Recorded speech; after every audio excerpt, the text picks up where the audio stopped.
நாடாளுமன்றம் நடந்து கொண்டிருக்கிறது நடக்கிறதாங்கிறது கேட்குறீங்க. நடந்து கொண்டிருக்கிறதுன்னு சொல்லும்போது உங்களுக்கு சிரிப்பு வருது. நாடாளுமன்றம் நடக்கலைங்கிறது உங்களுக்கு எல்லாம் தெரியுது. நாடாளுமன்றம் நடக்காமல் இருப்பதற்கு காரணம் யார் என்பது நீங்களே உங்களுக்கே தெரியும். ராகுல் காந்தி எழுந்துகிறார். ராகுல் காந்தி எதிர்கட்சி தலைவர். எதிர்கட்சி தலைவர் காங்கிரஸ் தலைவர் இல்ல, எதிர்கட்சி எல்லாவற்றுக்கும் தலைவராக இருந்து எதிர்கட்சி தலைவராக தேர்ந்தெடுக்கப்பட்டிருக்கின்ற அவர் பிரதமருக்கான பிரதமருக்கு நேரடியா பதில் சொல்ல வேண்டியவர் எதிர்கட்சி தலைவர். பிரதமருக்கு என்ன தகுதி இருக்கிறதோ சபையில் அந்த அளவுக்கு தகுதி அவருக்கு இருக்குது. பிரதமர் பேசுறது அல்லது அங்க இருக்கிற ஆளுங்கட்சியினர் பேசுவதற்கு பதில் சொல்வதற்கு எழுந்து இவர் பேச ஆரம்பிக்கிறதுனாலே உட்காருங்கிறாங்க. அந்த ஆளுங்கட்சி உறுப்பினர்கள் தகராறுபடுவது மட்டுமல்ல, பேரவை தலைவரும் சேர்ந்து அவரை அனுமதிக்கவில்லை. என்ன காரணம்னு தெரியல. ஒரு வார்த்தையை சொல்றாரு, அந்த வார்த்தை சொல்றதுக்கு முன்னாலே சத்தம் போடுறாங்க. நாடாளுமன்றத்தில் நடக்கின்ற இந்த நிலையை பார்த்து மக்கள் தலை குனிந்து கொண்டிருக்கிறார்கள். அந்த அளவுக்கு இப்போ பார்த்தா நாங்க தலை குனிய மாட்டோம் என்று தலைவர் நமக்கு தலைப்பை கொடுத்து பேச சொல்றாரு. தமிழ்நாட்டில் இருக்க தமிழர்கள் என்றைக்கும் தலை குனிய மாட்டாங்க. ஆனால் அந்த நாட்டில் நடக்கிற நாடாளுமன்றத்தினுடைய நிகழ்ச்சிகளை பார்த்தால் தலை குனிய வேண்டிய நிகழ்ச்சி இந்திய நாட்டில் இருக்கிற 140 கோடி மக்களும் உணர்கிறார்கள். அந்த அளவுக்கு மிக மிக மோசமாக நடந்து கொண்டிருக்கின்ற நாடாளுமன்றத்திற்கு என்னை நீங்கள் அனுப்பி வைத்திருக்கிறீர்கள். எதுவுமே பேச முடியல. பேசினா எதிர்கட்சிகள் பதில் சொல்லணும், ஆளுங்கட்சி பதில் சொல்லணும். எதிர்கட்சி பேசினா ஆளுங்கட்சி பதில் சொல்லணும். இதுதான் நடைமுறை. நாங்கள் பேசுறது என்னன்னே தெரியாது, உங்களுக்கும் தெரியாது, அதை கவனிச்சு டிவியை கவனிச்சு யாருக்குமே தெரியாது. ஏன்னா ஒரு வார்த்தை ஓப்பன் பண்ணது போது அவர் வாயை திறக்கிறதுனாலே உட்கார சொல்றாங்க. இந்த அளவுக்கு மிக மிக மோசமாக இந்த நாட்டினுடைய ஜனநாயகம் நடந்து கொண்டிருக்கிறது என்பதை நீங்கள் அறிய வேண்டும். என்ன விஷயம் கேட்டா, ஒரு புக் எடுக்கிறார் ராகுல் காந்தி. ஒரு புக்கை எடுத்து திறந்து அது உள்ள இருக்கிறத படிக்க போறார். என்ன செய்தி? அந்த செய்தி பிரதமரை பற்றியது. பிரதமரை பற்றியது, ராணுவ மந்திரி பற்றியது. சீன ராணுவம் இந்திய எல்லைக்குள்ள வந்துட்டு இருக்கு. புத்தகம் என்று சொன்ன உடனே எல்லாம் எழுந்துக்கிறாங்க. எல்லாரும் 200 பேருக்கு மேல அந்த காங்கிரஸ் பிஜேபி காரங்க அவருடைய தோழமை கட்சிகள் எழுந்து சத்தம் போடுது. இவங்க பேச விடல. ராகுல் காந்தி நின்றுட்டே இருக்காரு, நாங்கெல்லாம் டிபெண்ட் பண்றோம், அவரை பேச விடுங்க. எதிர்கட்சி தலைவர், இந்த நாட்டில் இருக்கிற பிரதமருக்கு என்ன உரிமை இருக்கிறதோ அது எதிர்கட்சி தலைவரும் இருக்குது, பேச விடுங்க சொன்ன அது ஸ்பீக்கரும் அதை கேட்கல. கடைசியில் அட்ஜன் பண்ணிட்டே போறார், சபையை ஒத்தி வைக்கிறார்.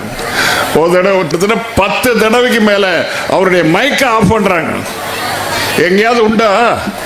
ஒரு ஜனநாயக நாட்டில் பேசுறதுக்கு உரிமை தரப்பட வேண்டும். பேச்சுரிமை என்பது ஜனநாயகத்தினுடைய மிக முக்கியமான ஒரு பகுதி. பேச விட்டாதானே என்ன நடக்குதுன்னு தெரியும் மக்களுக்கு. பேச விடல. இந்த நாட்டில் இருக்கின்ற பேரவை தலைவர் ஓம் பிர்லா அவர்களும் அவரை பேச விடாம தடுத்து நிறுத்திட்டாரு. கடைசியில் ஸ்டேல்மெட் ஆகி போச்சு. தினந்தோறும் இன்னைக்கு கூட ஒத்தி வைப்பு. அது மட்டும் இல்ல, மெட்ரோ ரயில் திட்டம் கோயம்புத்தூருக்கும் மதுரைக்கும் மெட்ரோ ரயில் திட்டம் கேட்டோம். கிட்டத்தட்ட 2-3 வருஷம் ஆச்சு திட்டங்கள்லாம் அனுப்பிச்சு. ஏன் மேல பெரிய திட்டம், அது திட்டம் இதுவரை மதுரையிலே வரவில்லை, கோயம்புத்தூரிலே வரவில்லை என்று நாங்கள் கேட்கிறோம். மெட்ரோ ரயில் திட்டம் 3 வருஷம் கழிச்சு பதில் வருது இல்லைன்ட்டு. ஏன் இல்லை அப்படின்னு கேட்டா, அது கொடுக்க முடியாது. ஏன்னா 20 லட்சம் மக்கள் தொகை இல்லை, கோயம்புத்தூர்ல 20 லட்சம் மக்கள் தொகை இல்லை, மதுரையில் 20 லட்சம் மக்கள் தொகை இல்லை. அப்படின்னா 20 லட்சம் மக்கள் தொகை இல்லைன்னா எப்ப இல்லை? 2011 சென்சஸ், 2011 மக்கள் தொகை கணக்கு எடுக்கிறாங்க. அதுக்கப்புறம் யாருமே குழந்தை பார்க்கலையா? 2011 எங்க, இப்போ என்ன? கிட்டத்தட்ட 13 வருஷத்துக்கு பிறகு அதே மக்கள் தொகை தான் இருக்குமா? ஒரு குடும்பத்தில் கூட ஒரே மக்கள் தொகை, ஒரே 5 பேர் இருந்தாங்கன்னா 5 பேரோடு இருக்க மாட்டாங்க, 10 பேர் ஆயிடுவாங்க 20 வருஷத்துல. இவ்வளவு மோசமான நிலையில் அவர்கள் பதில் சொல்கிறார்கள். 2011 சென்சஸ் பிரகாரம் 20 லட்சம், இப்ப அதிகமா இருக்கிறது தெரிஞ்சு கூட அவங்க என்ன பண்றாங்க, 20 லட்சம் மக்கள் தொகை இல்லை, ஆகவே உங்களுக்கு திட்டங்கள் 2 திட்டமும் கிடையாதுன்னு சொல்லிட்டாங்க. நாட்டினுடைய பொருளாதாரம் சென்ற வருஷத்துல பட்ஜெட் போடும்போது என்ன இருக்கு, ஒட்டுமொத்த பொருளாதாரம் 10.2% தான் இருக்குன்னு சொன்னாங்க. 10.2% சொல்றாங்களா, அம்மா எல்லாம் சொல்றாங்களா, கரெக்டா தான் இருக்கும்னு நினைச்சோம்.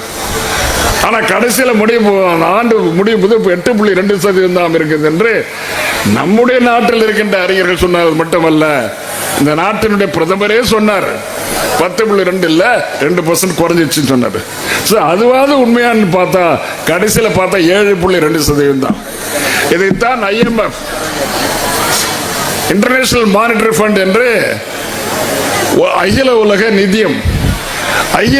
நிதியம்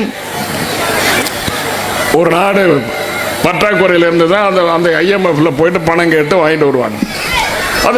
அந்த நாட்டுக்கு தகுதி நிர்ணயிக்கின்ற அந்த IMF என்ன சொல்றது சொன்னா, இவங்க சரியாவே கணக்கு கொடுக்கறது இல்ல, உலகம் முழுவதும் சிறப்பா சிரிக்குது இந்தியாவுடைய நிதிநிலை பற்றி அவர்கள் வெளியிட்ட அறிக்கை எல்லாமே தப்பா அறிக்கை கொடுக்குறாங்க.